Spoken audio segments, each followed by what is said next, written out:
Mao ni atong mga panghitabo karon nga semana, second week sa November 2024.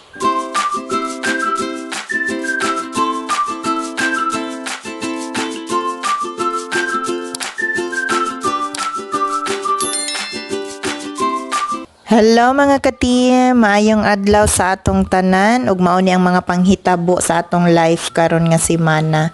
Syempre natanggalan ta din hagligid sa atong sakyanan nga while may gani no kay bugat atong karga, so safe ra kayo ta. Ang ligid lang ang nag-unaan na, so bigla na lang ni hunong ang sakyanan kay syempre kulang nag-isa ka ligid.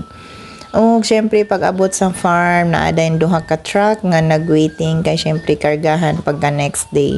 So inani man gud mi dinhi sa farm, kinahanglan ang tanang sakyanan i-disinfect. So amo ang sakyanan or sa farm nga sakyanan or sa dili, as long as mosulod sa premises kinahanglan din na siya i-disinfect. So bisan og ginadto ang nang panghitabo nga naay light emergency nga nahitabo sa dalan, mapasalamaton gihapon ta sa mga grasya no nga gihatag sa ato ani nga we're still alive. Syempre og kana mga lounge mig pangarga din his among mga kargahonon kay dili pwede nga udto na mi mong karga og baboy kay syempre may stress na ang baboy ana, dili na makasaka sa truck, dili na moagi sa among rampa kay init na kayo, mga pasnit ng likod anas baboy and more on stress na kayo na sila.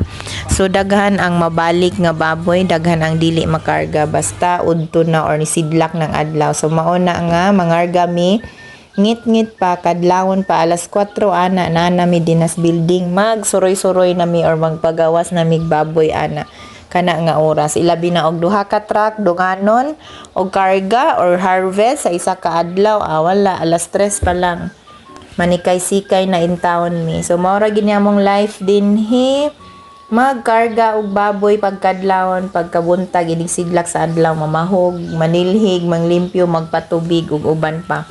Ang uban diha mag-catch sa ilahang tai sa baboy.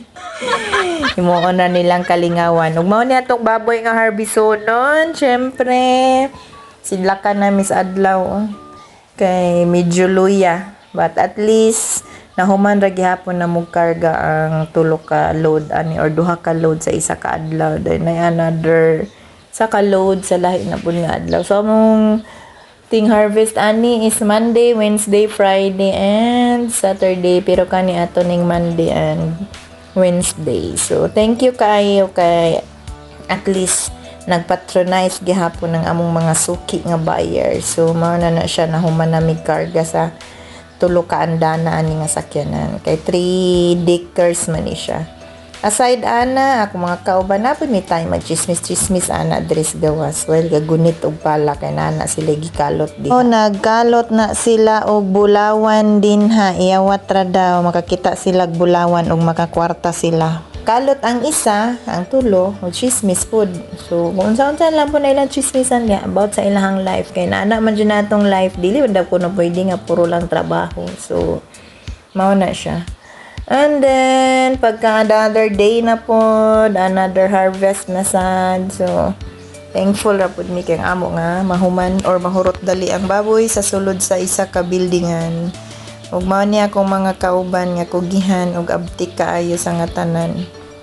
Mag-abog og baboy pagawas para makasulod nas sakyanan. Kay ang amo sad nga mas maayo og sayo pa mi mahuman at least 6 o'clock human nami kay di pa kayo init, bugnaw pang panahon, bugnaw pa sad ang mga ulos mga tawo. So inana jud mi dinhi pag mag-harvest mi, so kinahanglan sayo kay para dili ma-high blood ang mga people nga gapagawa sa baboy kay naay baboy gihapon nga badlongon, murag ikaw badlongon gihapon. So thank you kayo mga ka-team sa makanunayan nga pag-support. Please subscribe, like, and share sa wala pa naka-subscribe. And thank you kayo gyud sa inyong pag-support, pag-views, for viewing my videos kahit ano ra ni.